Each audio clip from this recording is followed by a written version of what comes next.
한때 유행한 적이 있는데요. 우리는 잘 몰라요. 저도 모르고. 럭키 비키라는 말이 이제 유행한 적이 있습니다. 비키라는 이름은 그 유명 아이돌 가수의 그러니까 영어 이름인데 한국 이름은 장원영입니다. 이 가수가 그 이탈리아에서 공연을 갔다가 유명 빵집에서 빵을 사려고 기다리는데 바로 앞에 있는 사람에서 이제 빵이 딱 떨어지고 자기는 이제 빵을 살 수 없게 된 겁니다. 그래서 이제 실망하고 있는데 빵집 직원이 조금만 기다리면 새로운 빵이 나온다고 이제 그렇게 말을 하자 바로 그 가수가 나는 럭키 비키네 하면서 그렇게 말을 하는 겁니다. 오래 기다렸다가 빵을 사지 못해서 이제 불평이 나올 수 있지만 새로운 빵이 나온다는 말을 듣고 자기를 럭키 비키라고 이제 한 겁니다. 나는 행운아야 이렇게 이제 그렇게 말한 거죠. 이 가수가 그날 저녁에 자기 SNS에 그날 있었던 일을 이제 이렇게 올리면서 이 말을 이렇게 이제 올렸는데 아무 생각 없이 그렇게 한 거예요. 근데 그 다음 날 SNS상에 뭐 온통 이제 이 말이 유행어가 이제 된 겁니다. 이 초등학생이 이제 짜증날 상황에서 럭키비키 하면서 이제 기분 좋게 넘어가는 그런 영상이 올라오기도 했습니다. 기업 연수에서도 그 가수의 이름을 따서 그 원형적 사고라고 해서 이 럭키비키를 소개하기도 했습니다. 어떤 상황에서도 긍정적인 면을 찾아내고 그것에 초점을 맞추는 태도가 중요하다 이제 그런 의미로 이제 이렇게 하는 겁니다. 한 여자 가수가 빵집에서 기다리다가 한마디 한 것이 유행어가 되고 많은 사람들이 감동을 받는 겁니다. 그런데 굳게 믿고 굳게 서라 같은 하나님의 말씀은 주기분교회 안에서는 좀 인기가 있고 감동이 있는 것 같습니다. 사람들은 보는 것보다도 듣는 것에 큰 영향을 받습니다. 사람이 무엇을 듣느냐에 따라서 그의 행동과 삶이 영향을 받습니다. 에덴 동산에서 최초의 인간이 하나님의 말씀을 들었고 나중에 또 사단의 말도 듣습니다. 그런데 아담과 하와가 하나님의 말씀을 버리고 사단의 말을 믿었어요. 그것이 죄이고 그 죄로 인해서 인류에게 죽음이 찾아왔고 죽음의 증상들이 가득하게 되었습니다. 이 시간 살펴볼 36장과 이 다음 시간에 살펴볼 37장은 대조가 돼요. 36장에서는 그 아수르 왕 신하 랍사게가 유다 백성들에게 히스기야 왕과 하나님을 믿지 말라고 귀하게 이제 말을 이제 합니다. 그런데 37장은 히스기야와 이제 이사야를 통해서 하나님의 말씀이 이렇게 이제 나오게 돼요. 이 랍사게의 말은 이제 사단의 말이라고 할 수 있는데 이사야의 말은 이제 하나님의 말씀이라고 할 수 있어요. 그런데 누구의 말이 진리고 참됩니까? 그러니까 딱 36장은 랍사게 사단의 말이 주로 쭉 나와요. 37장은 이사야를 통해서 하나님 말씀이 나오는데 누구 말이 참되고 진리입니까? 랍사게의 말이 훨씬 설득력이 있고 현실적이고 힘이 있지만 이 하나님의 말씀은 말뿐인 것 같고 무능력하게 이제 보입니다.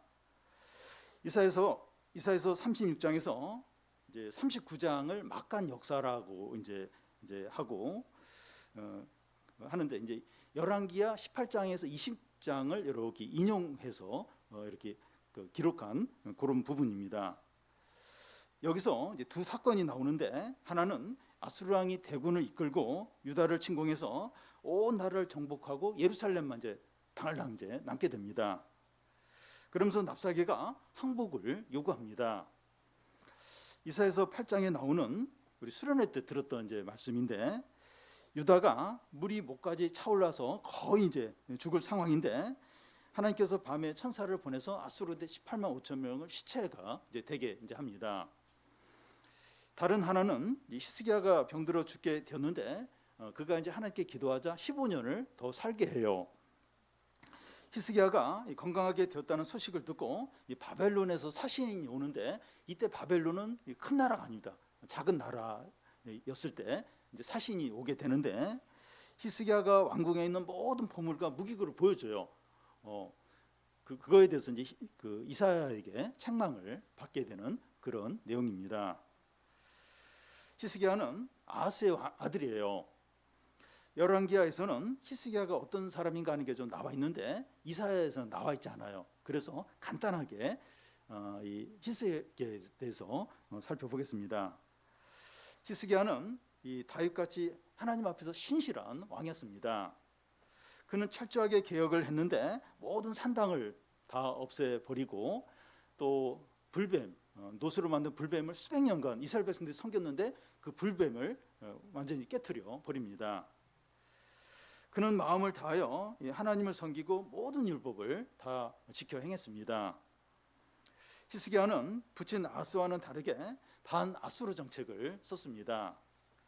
그런데 이게 빌미가 되어서 아수르의 이제 공격을 받게 되는데 역대기에 보면 성읍 46개가 약탈을 당했고 20만 명이 포로로 붙잡혀 가게 됩니다. 히스기야는 크게 당하면서 급히 이제 신하를 아수르 왕에게 보내서 뭘 원하느냐, 원하는 대로 다 주겠다고 그렇게 합니다.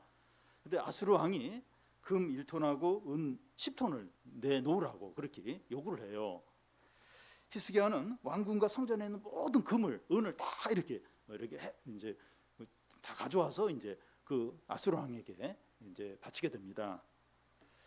아수르 왕은 히스기야로부터 은과 금을 이제 받았으면 자기 나라로 돌아가야 하는데 그렇게 하지 않고 새 장관을 예루살렘에 보내서 항복을 요구하는 거예요. 이제 유다의 모든 지역은 아수르에게 다 정복이 됐어요. 예루살렘만 그 원두막처럼 달랑 이제 하나만 예루살렘 성만 이제 남았습니다. 이 시간 살펴볼 36장은 그 아수르 왕 신하 랍사게가 히스기야 왕과 유다 백성들에게 이 아수르 왕의 말을 전하는 연설을 이제 하는 겁니다.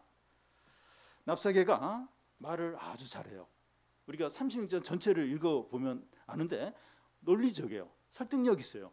그리고 확신에 차서 아주 힘있게 이렇게 말을 이제 합니다. 그는 무조건 이제 위협을 하는 것이 아니라 히스기야와 예루살렘 상황을 철저히 조사해요. 조사하고 다 알아본 후에 거기에 적절하게 말을 하는데 그러니까 말이 훨씬 영향력이 이제 있습니다. 이 사건에는 이 시간에는 이 랍사게가 이제 하는 말을 이제 살펴보고 이 다음 시간에 이사야가 하는 말을 살펴보게 되는데 완전히 이제 반대입니다. 오늘 우리들도 그 완전히 반대되는 두 가지 음성을 듣고 있습니다. 이게 여러 가지 막 이렇게 음성을 듣는데 결국 두 가지예요. 완전히 반대되는 두 가지 음성을 듣습니다. 우리는 이 세상과 주위 사람들로부터 이 랍사게의 말을 들어요. 결국은 이제 랍사게의 말, 사단의 말을 이제 이렇게 계속 듣게 되는데 두렵고 낙심하고 흔들릴 수 있어요. 말 들으면 낙심이 되는 거예요. 이 랍사게의 말이 설득력이 있고 힘이 있고 진리처럼 보이지만 이 시간 그 말의 실체가 뭐냐 하는 걸 알고 더 이상 두려워하지 않고 하나님의 말씀으로 담대하시기를 바랍니다. 먼저 그 당시 상황을 이제 살펴보겠는데요. 1절에서 3절까지 한 절씩 교대를 읽겠습니다. 히스기야 왕 14년에 아수르 왕 사네립이 올라와서 유다의 모든 경관성을 쳐서 취하니라.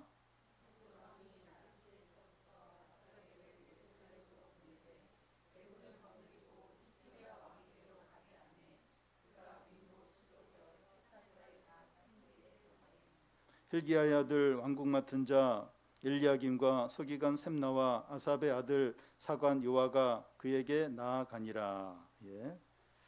이 아수르 왕의 군대 장관 랍사게가 히스기야 왕에게 아수르 왕의 말을 이제 전하기 위해서 선 곳이 어디인가 하면 2절 끝에 보면 그가 임무수도 곁 세탁자의 밭 큰 길에 이제 선 겁니다.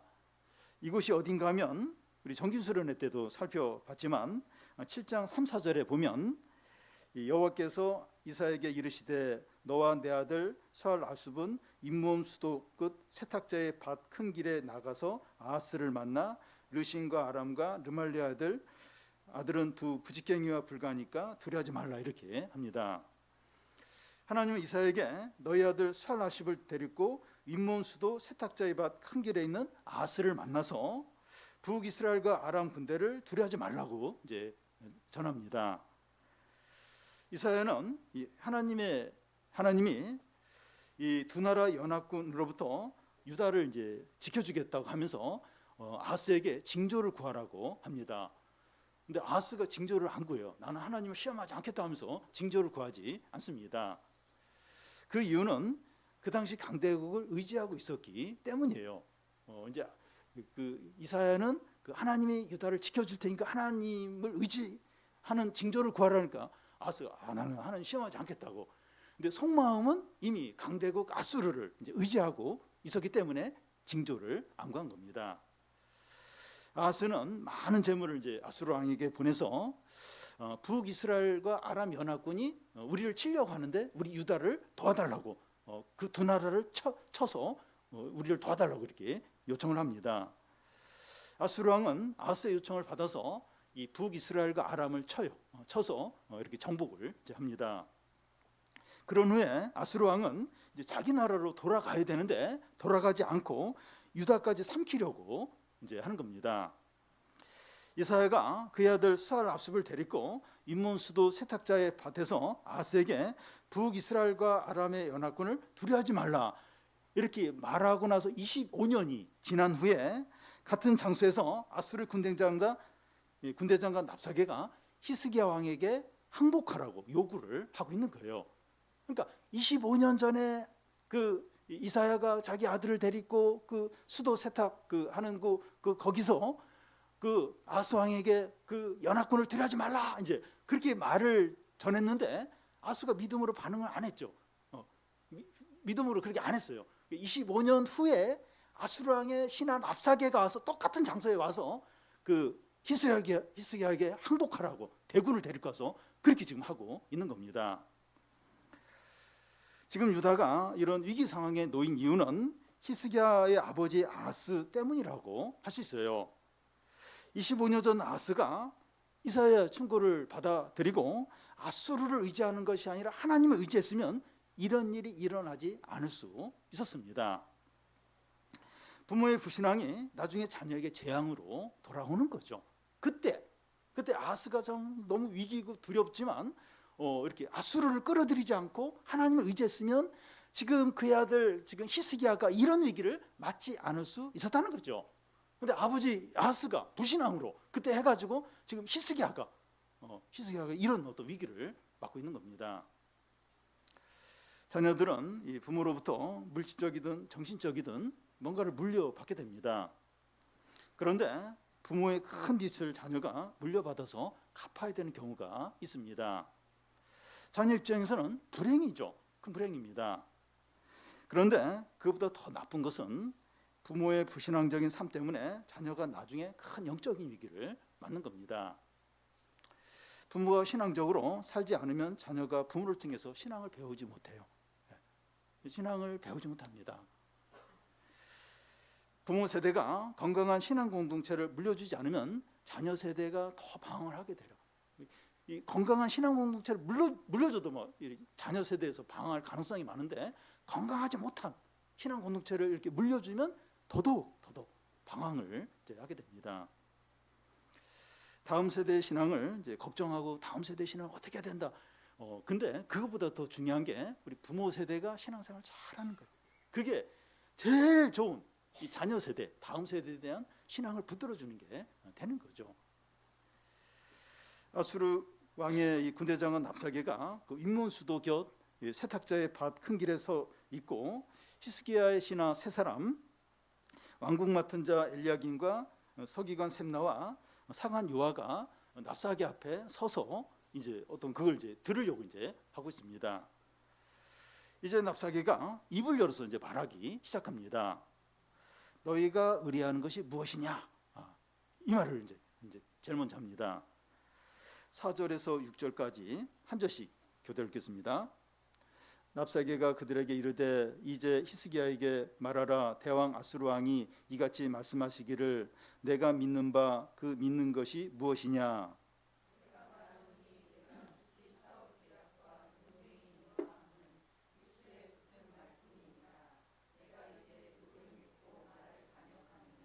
보라 내가 애굽을 믿는도다. 그것은 상한 갈대 지팡이와 같은 것이라. 사람이 그것을 의지하면 손이 찔리리니 애굽 왕 바로는 그를 믿는 모든 자에게 이와 같으니라. 예. 이 사절 끝에 보면 내가 믿는 바 그 믿는 것이 무엇이냐 이제 하는데, 이 믿다란 말이 이 과거 성경에 보면 의뢰란 말로 나와 있습니다. 이 의뢰로 보는 것이 그 원문의 뜻에 더 가깝다고 생각됩니다. 이 4절에서 6절까지 의뢰라는 말이 5번이나 반복이 되고 있어요.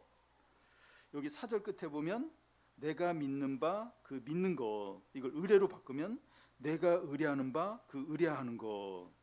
또 5절 끝에 보면 이제 누구를 믿고 하는데 이제 누구를 의뢰하고. 또 6절 앞에 보면 내가 여호와를 믿는도다, 이걸 이제 바꾸면 내가 애굽을 의뢰하는도다. 또 6절 끝에 보면 그를 믿는 모든 자에게 되어 있는데 그를 의뢰하는 모든 자에게, 이렇게 볼 수 있습니다. 내가 의뢰하는 것이 뭐냐? 너가 의지하고 그 신뢰하는 게 뭐냐? 그게 뭐냐? 온 나라가 아수르에 다 정복이 되고 예루살렘 성만 온두막처럼 달랑 이렇게 남았는데, 이런 상황에서 너희가 항복하지 않고 버티고 있다는 거예요. 너희가 의뢰하는 게 뭐냐는 거, 뭘 믿고 이렇게 반역을 하고 나에게 버티느냐 하는 겁니다. 너희가 애굽을 의뢰하는데 애굽은 상한 갈대와 같다는 거예요. 상한 갈대를 의지해서 지팡이를 이렇게 삼았다가 그 갈대에 손이 이제 찔릴 수 있는 겁니다. 실제로 얼마 전에 아수르와 애굽이 전쟁을 했는데 애굽이 지고 도망을 친 적이 있습니다. 애굽을 의지했다가 다치기만 한다는 거예요. 또 너희를 스스로 말하기를 우리가 싸울 계획과 용맹이 있다 이렇게 하는데 말뿐이라는 거예요. 입만 나불나불 대고 있다는 겁니다. 이 8절 9절을 보면 이 아수르 왕과 너희가 내기를 하자는 거예요. 말 2,000피를 주어도 탈자가 없다는 겁니다. 너희가 이렇게 무력하기 때문에 우리 가운데 있는 작은 장관 하나도 너희가 감당을 못한다는 겁니다. 너희가 하는 말은 입에 붙은 말뿐이고 아무런 능력도 아무런 힘도 없다는 거예요. 근데 입만 살아서 우리는 용맹 있게 싸운다 뭐라 하는데 그냥 입만 나불나불 대는 거지 아무 능력도 없고 아무것도 할 수 없는 그런 무기력한 그런 것들이라는 거죠. 랍사게가 유다 백성에게 하는 말이 지나친 과장인가요? 사실에 가깝습니까? 사실에 가깝습니다. 유다 백성 입장에서는 이런 말을 할 때 너무 낙심이 되고 비참했을 거예요. 우리와 관련해서 어떤 안 좋은 사실을 우리가 알고 있는 것과 다른 사람 입을 통해서 그런 사실이 확인받는 건 달라요. 내가 어떤 개인적으로나 우리 가정에 안 좋은 일이 있는 걸 내가 알고 있어요. 근데 다른 사람 입을 통해서 그게 어떤 확인이 되는 그런 건 달라요. 훨씬 힘들게 됩니다. 여러분, 납사게의 말은 사단이 하는 말과 비슷합니다. 사단이 믿는 자들을 이제 침체시키는 것 중에 하나가 그의 부족과 한계와 다점을 크게 부각을 시키는 겁니다. 사람들 가운데 부족한 점이나 약점이 없는 사람이 있습니까? 없죠. 다 약점이 있습니다. 그런데 사단은 다른 사람들이 우리에 대해서 하는 말을 통해서 우리의 약점이나 과거의 실패를 문제 삼아서 우리를 절망에 빠지게 합니다. 나도 그 사실을 알아요. 근데 남을 통해서 그런 말을 듣게 해서 침체 빠지도록 하는 겁니다. 전혀 근거 없는 것을 가지고 그러는 것이 아니라 사실에 근거해서 그런 말을 이제 듣게 이제 하는 겁니다. 마음이 무너지죠. 마음이 무너집니다. 그럴 때 어떻게 됩니까? 우리의 부족이나 약점이나 과거 실패를 인정하는 거예요. 억지로 인정 안 하려고 막 인정하는 겁니다. 인정하는 거예요. 맞다, 사실이고 나는 부족하고 그런 약점이 있다. 나 그런 죄를 졌다. 인정하는 겁니다. 그런데 거기서 그치면 안 되고 한 걸음 더 나가야 됩니다. 우리가 약하고 부족한 것을 알기 때문에 최선을 다할 것이고 하나님의 능력과 지혜를 의지하는 거죠. 사단은 네가 의뢰하는 게 뭐지? 너 돈도 없고 의지할 만한 힘 있는 사람도 없고 또 너 자신도 약하지 않느냐? 그러니까 너는 망했고 소망이 없다. 너 뭘 믿고 그렇게 지금 뭐 버티는 거야?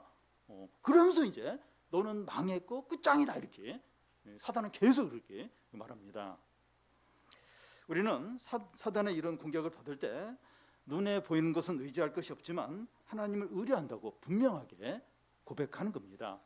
그래 맞아, 나 의지할 거 없어. 근데 나는 하나님을 의뢰한다. 그렇게 분명하게 고백하는 거죠. 이 사무엘상에서 요나단이 말한 것처럼 하나님의 구원은 사람 숫자에 달려있지 않다는 거죠. 전쟁은 군사 수에 달려 있다고 할 수 있는데 사람 숫자에 달려 있지 않다. 하나님의 구원은 그렇다 이렇게 하고, 바울이 말한 것처럼 내가 약할 때 강하다는 거죠. 그 이유는 내가 약할 때 그리스도의 능력이 온전하게 나타난다는 거예요. 그래서 아무것도 진짜 없다는 거예요. 나 실패하고 약점이고 진짜 뭐 바보 같고, 근데 나는 하나님을 의뢰한다. 나는 없기 때문에 하나님 의뢰한다. 그렇게 고백을 하는 거죠. 그래서 사단의 모든 어떤 침체시키는 거기에 대해서 그래 맞다, 나 없다, 아무것도 없다, 나 약하다, 나 바보다. 근데 그래서 나는 하나님을 의뢰한다. 그래 하는 거죠. 이제 납사계는 유다 백성이 여호와 하나님을 의심하도록 그렇게 또 이제 합니다. 7절을 보면 우리 같이 한번 읽겠습니다.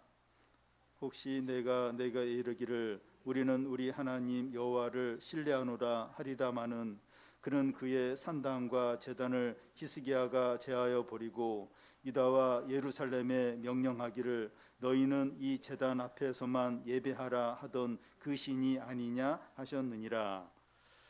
여호와 하나님은 예루살렘 성전 외에 다른 그 산당에서는 제사하지 말라고 하면서 이 산당들을 다 없애라고 했습니다. 그런데 그 일을 유다 어떤 왕도 하지 않았고 히스기야가 그것을 했습니다. 납사계는 히스기야가 어떤 종교 개혁을 했는지 사실을 다 알고 그 사실을 말하고 있어요. 그러니까 참 이렇게 이 납사계는 악하게 이제 유다를 이제 무너뜨리려고 이제 이렇게 하는데 얼마나 철저히 그 상대편에 대해서 조사를 했는지 몰라요. 그러니까 히스기야가 어떻게 종교 개혁을 일으키나 그것도 다 알아요. 그러면서 그 얘기를 언급하면서 자기가 원하는 말을 이렇게 한다는 겁니다. 히스기야는 여호와 하나님을 위해서 산당을 다 없애고 나서 무슨 말을 했는가 하면 우리 하나님 여호와를 신뢰한다 이렇게 말했다는 겁니다. 그런데 납사계는 그 여호와 하나님이 이 땅을 멸하라고 아수르 왕에게 말했다고 그렇게 말을 하는 겁니다. 그러니까 히스기야가 종교 개혁을 일으키면서 우리는 우리 하나님을 신뢰한다 그랬는데 그 히스기야가 신뢰한다는 그 하나님이 아수르 왕에게 이 유다 땅을 멸하라 그렇게 말했다고 이제 하나님이 그렇게 말했다고 그 말을 이제 하는 겁니다. 그러니까 그냥 덮어놓고 이런 얘기를 하는 것이 아니라 히스기야가 어떻게 종교 개혁을 일으켰는지 그걸 다 알고 그 이야기를 하면서 그 하나님이 너희 땅을 멸하라고 아수르 왕에게 말했다. 그렇게 이제 이야기를 이제 하는 겁니다. 10절을 같이 한번 읽겠습니다. 내가 이제 올라와서 이 땅을 멸하는 것이 여호와의 뜻이겠느냐? 여호와께서 내게 이르시기를 올라가 그 땅을 쳐서 멸하라 하셨느니라 하니라. 하나님이 나에게 유다 땅을 쳐서 멸하라고 해서 올라왔다고 이렇게 말합니다. 이와 비슷한 말씀을 이사야가 유다 백성들에게 한 적이 있어요. 10장 5절 6절을 보면 아수르는 내 진노의 막대기요 그 손의 몽둥이는 내 분노라. 내가 그를 보내어 경건하지 아니한 나라를 치게 하며 내가 그에게 명령하여 나를 노하게 한 백성을 쳐서 탈취하라 했다는 겁니다. 여호와 하나님이 아수르에게 명령하여 경건하지 않은 나라를 치라고 이렇게 하셨다고 하는데 아수르 왕이 지금 하는 말과 똑같아요. 납사계가 하는 말과 똑같습니다.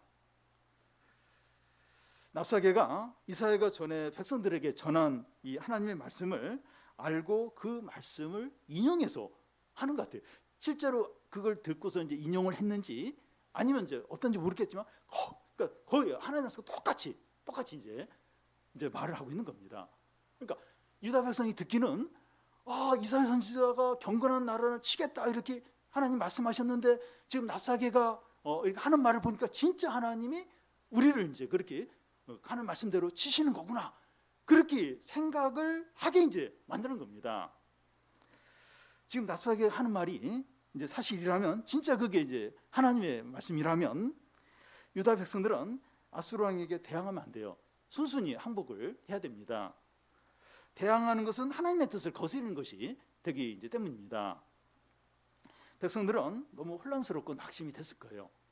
그러니까 다른 것들은 뭐 몰라도 하나님의 어떤 이렇게 지금 이 아수르가 우리를 정복하는 게 하나님이 말씀하신 거고 아수르 왕을 하나님이 보냈다.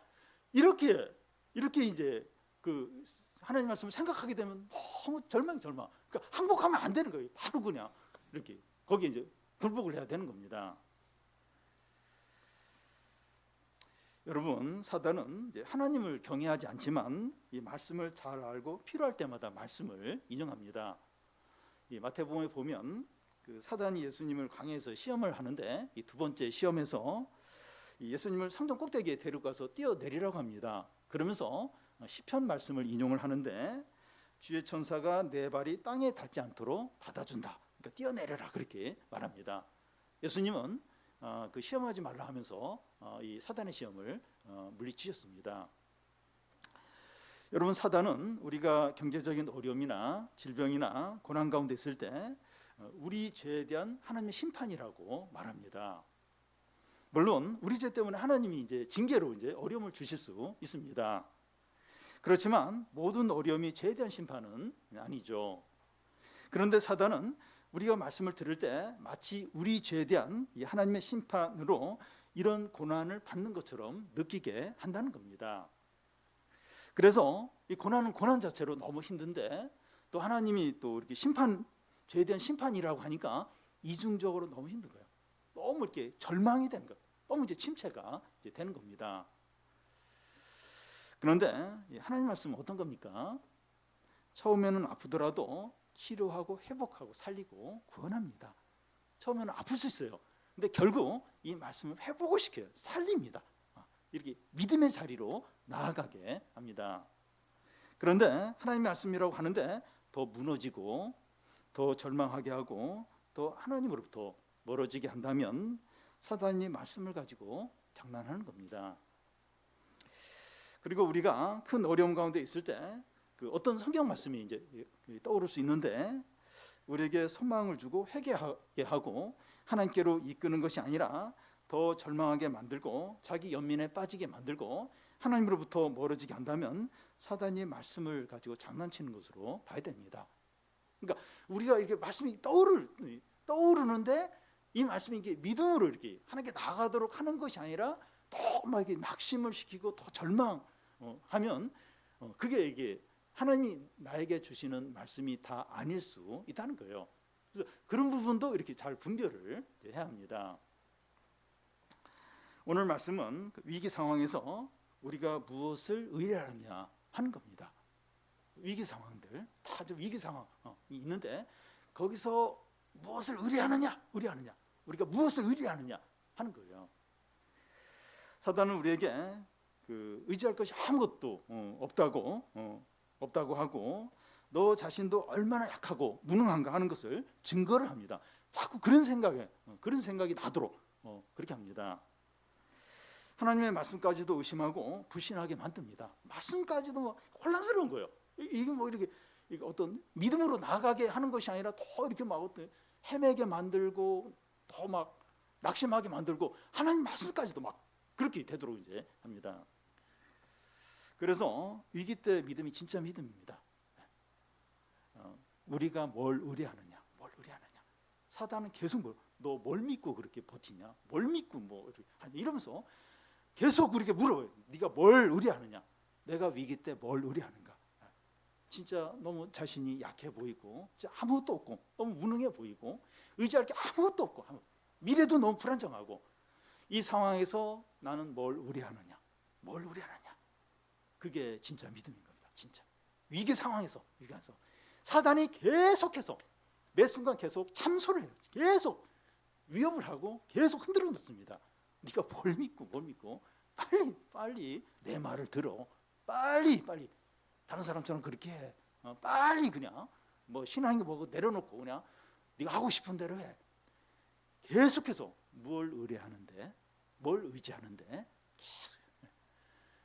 이게 진짜 신앙입니다. 내가 이 위기 상황 가운데서 내가 진짜 너무 아무것도 없고 사막이고 광야 같아요. 광야 같아요. 진짜 의지할 게 아무것도 없고 이런 상황에서 내가 뭘 의뢰하는가, 뭘 의지하는가. 그게 진짜 믿음입니다. 그때 믿음이 진짜 믿음인 거죠. 우리는 뭘 의뢰하느냐. 나는 이 위기 상황에서 내가 참 너무 약하고 참 이렇게 자신 없는 상황에서 뭘 의뢰하느냐. 우리는 보이는 것을 바라는 자가 아니라 보이지 않는 것을 바라보는 자입니다. 보이지 않는 것을 바라보는 자죠. 보이는 걸 의지하는 자들이 아닙니다. 사단은 보이는 것들이 없는 것으로 우리를 공격하고 위협을 하는데 우리는 보이지 않는 하나님을 의지한다. 이렇게 고백하시기 바랍니다. SNS나 주위 사람들로부터 사단의 위협과 거짓말이 계속 우리 귀에 들리는데 하나님의 말씀을 믿고 확신하시기 바랍니다. 눈앞의 어려움과 절망적인 상황 가운데서도 하나님만이 참신임을 고백하고 많은 소리도 들려요. 근데 하나님만이 참신이다. 그러니까 이 아수르 왕이 참신인 것 같아요. 아수르 납사기는 그 얘기를 계속해요. 이제 다음 시간에 우리 살펴보겠지만 이 아수르 왕이 참신이라는 거예요. 여호와나 뭐 다른 신들 뭐 다른 거 그건 다 가짜고 이 아수르 왕이 참신이다라는데 하나님만이 참신이고 그래서 하나님의 살아계심과 또 승리와 영광을 다 경험하는 우리가 되시기를 바랍니다.